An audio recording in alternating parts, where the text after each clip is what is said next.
Hello అండి, అందరికీ నమస్తే. నేను మీ లీలా కామాక్షి.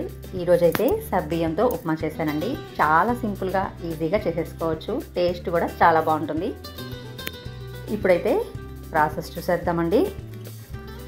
సబ్బియ్యం అయితే మనం 7-8 గంటలు నానబెడితేనే బాగుంటుందండి. నైట్ టైం చేసుకునే పని అయితే ఉదయాన్నే నానబెట్టేసుకోండి. ఏం చేసుకునే పని అయితే నైట్ టైం నానబెట్టేసుకోండి. నానబెట్టుకునే ముందు ఒక 4-5 సార్లు అయితే బాగా కడుక్కొని నానబెట్టుకోండి. ఇలా నానబెట్టేసుకున్నాక చేసుకునే ముందు ఇలా స్ట్రైనర్లో వేసేసుకొని నీట్గా వడకట్టేసుకోవాలి. ఒక 10 నిమిషాలు అలాగే వదిలేయండి. ఈలోగా బాండలు పెట్టుకోండి. నేనైతే నెయ్యి కాసిన బాండలు ఉన్నిందండి. ఆ నెయ్యి అంతా ఎందుకు వేస్ట్ పోవాలని అదే బాండలు పెట్టుకున్నాను. ఆయిల్ కూడా ఎక్కువైతే అవసరం లేదండి, ఇదంతగా పీల్చదు.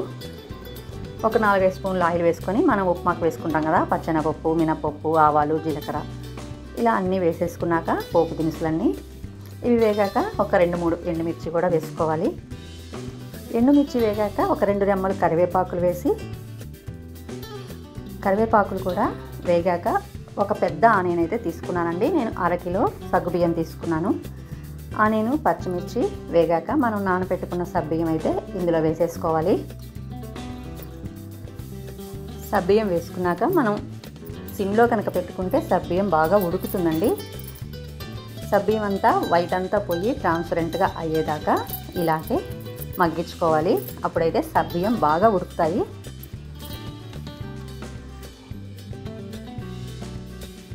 ఈ లోపల మూతైనా పెట్టుకొని మగ్గించుకోవచ్చండి. నేనైతే మూత పెట్టలేదు, అలాగే సిమ్లో కొంచెం కలుపుతూ ఉన్నాను అప్పుడప్పుడు. మన ఛానల్ ఫస్ట్ టైం చూస్తున్న వాళ్ళైతే సబ్స్క్రైబ్ చేసుకోండి. అలాగే గంట సింబల్ మీద క్లిక్ చేసి అలానే ఆప్షన్ కూడా యాక్టివేట్ చేసుకున్నారంటే నేను పెట్టే వీడియోలన్నీ మీ వరకు వస్తాయండి. ఈలోగా సగ్గుబియ్యం అయితే ఉడికేసేయండి. చూసారు కదా, ట్రాన్స్పరెంట్గా వచ్చేసాయి. ఇప్పుడైతే తగినంత సాల్ట్ చల్లుకోవాలి. ఇందులో మెయిన్ మనం గుర్తుపెట్టుకోవాల్సింది ఏంటంటే 1/2 కిలో సబ్బియ్యం అనగానే ఎక్కువ అనిపించేస్తాయి కదా, ఉప్పు ఎక్కువ అనుకోకూడదు. దీనికైతే సాల్ట్ అస్సలు పీల్చదండి, పట్టదు. సాల్ట్ మాత్రం కొద్దిగా వేసుకొని చూసుకొని కావాలంటే చల్లుకోండి.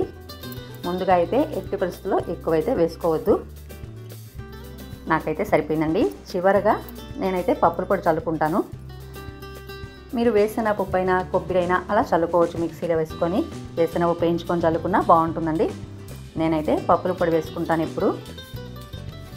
ఇలా మొత్తం కలిపేసుకున్నాక సర్వ్ చేసేసుకోవచ్చు. ఇది అయితే వేడి వేడిగా తింటేనే బాగుంటుందండి, చల్లారాకైతే అస్సలు బాగోదు. మీరు కూడా అయితే ఒక్కసారి ట్రై చేయండి, చాలా చాలా బాగుంటుంది. అందరూ చేసే ఉంటారు, ఎవరైనా చేసుకున్నట్లయితే ఖచ్చితంగా అయితే ట్రై చేయండి. నేనైతే వేడివేడిగా తినేస్తానండి, నాకు అలాగే అలవాటు. చాలా బాగుంది టేస్ట్. మళ్ళీ వీడియోలో కలుసుకుందాం. Thank you.